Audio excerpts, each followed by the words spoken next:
دردی کے قتل کرنے والوں کے لیے دعا مانگی ہے۔ تو مسلمان ہو کر ایک دوسرے کو سلام کرنا چھوڑ چکے، ایک دوسرے کے پیچھے نمازیں پڑھنا چھوڑ چکے، ایک دوسرے پر کفر کے فتوے لگا کے بیٹھے ہوئے۔ مجھے بتاؤ تم میرے نبی کے ساتھ کیا کر رہے؟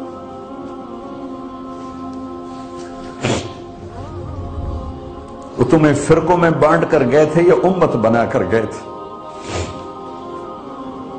کیوں اس نادان کھیل میں اپنی زندگی برباد کرتے ہو؟ کیوں نہیں مسلمان بن کے رہتے ہو؟ اس امت میں اختلاف شروع سے ہے، ہمیشہ رہے گا، یہاں تک نہ جاؤ کہ ایک دوسرے پر کفر کے فتوے۔ جنت میں کون جائے گا؟ سنیوں نے کہا وہابی کافر، وہابیوں نے کہا سنی کافر، بریلیوں نے کہا دیوبندی کافر، دیوبندیوں نے کہا بریلوی کافر، شیعہ نے کہا سنی کافر، سنی نے کہا شیعہ کافر۔ جنت میں کون جائے گا؟ کچھ تو بھائیو میرے نبی کی محنت کی قدر کرو۔ میرے نبی تو غیروں کو اپنا بنانے آئے تھے، ہم نے اپنوں کو غیر بنا دیا۔ جو نفرت کی آگ وہاں بھڑک رہی ہے، یہاں مت بھڑکاؤ۔ جاؤ میرے دیس میں دیکھو کتنے سر کٹ چکے، کتنے سہاگ اجڑ گئے، کتنی مائیں بے آسرا ہو گئیں، کتنی جوان بیٹیوں کی مانگ ویران ہو گئی۔ کیا اسی کا نام اسلام ہے؟ اسی کا نام عشق رسول ہے؟ اسے وہ دین کہتے ہیں۔ ایک دوسرے کی مسجدوں میں نہیں جاتے ہو، ایک دوسرے کے پیچھے نمازیں نہیں پڑھتے ہو، جنت کے ٹھیکیدار بن گئے ہو۔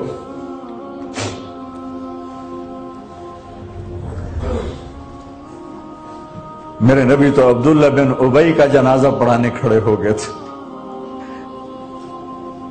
جس کا کفر ابو جہل سے بھی بڑا ہے۔ ابو جہل اوپر کی دوزخ میں، عبداللہ بن ابی سب سے نیچے کی دوزخ میں ہے۔ ان کے بیٹے آئے، یا رسول اللہ میرا باپ مر گیا ہے، اپنا کرتا دے دیں گے، میں اس کو کفن دے دوں۔ آپ نے کہا لے لو، کرتا اتار کے دے دیا۔ آپ کہتے بدبخت منافق، دفع ہو جا، دے دی۔ کہ یا رسول اللہ آپ جنازہ پڑھائیں گے؟ کہاں پڑھوں گا۔ باقی منافقوں کا تو کسی کو پتہ نہیں تھا سوائے اللہ کے نبی کے، لیکن عبداللہ بن ابی کا منافق ہونا تو سب کو معلوم تھا۔ آپ جنازے کے لیے عمر سامنے آ گئے، یا رسول اللہ یہ کون ہے؟ کہ مجھے پتا ہے کون ہے۔ تو آپ اس کا جنازہ کیوں پڑھا رہے؟ کہ شاید اللہ معاف کر دے۔ کہ عمر پیچھے ہٹ جا، مجھے پتا ہے یہ کون۔ میرے اللہ نے کہا ہے تو ان کے لیے دعا کر یا نہ کر، میں معاف نہیں کروں گا۔ میں کرتا ہوں، شاید اللہ معاف کر دے۔ پھر فرمایا کہ میرے اللہ نے کہا اگر تو 70 دفعہ بھی ان کے لیے دعا کر تو میں معاف نہیں کروں گا۔ اگر میرا اللہ کہتا اے میرے محبوب اگر آپ 70 دفعہ اس کے لیے دعا کریں گے تو میں معاف کر دوں گا، تو میں اس کم بخت کا 70 دفعہ جنازہ پڑھا دیتا۔ مجھے بتاؤ تم کہاں سے یہ دین لے کر آئے ہو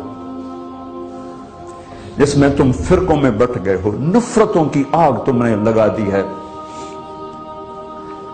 یہ کہاں سے اسلام آیا ہے؟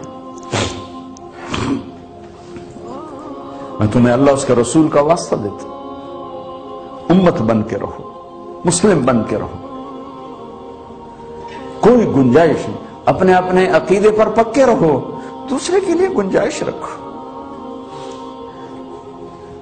کیوں اس قدر ظلم و ستم ڈھائے ہوئے ہیں؟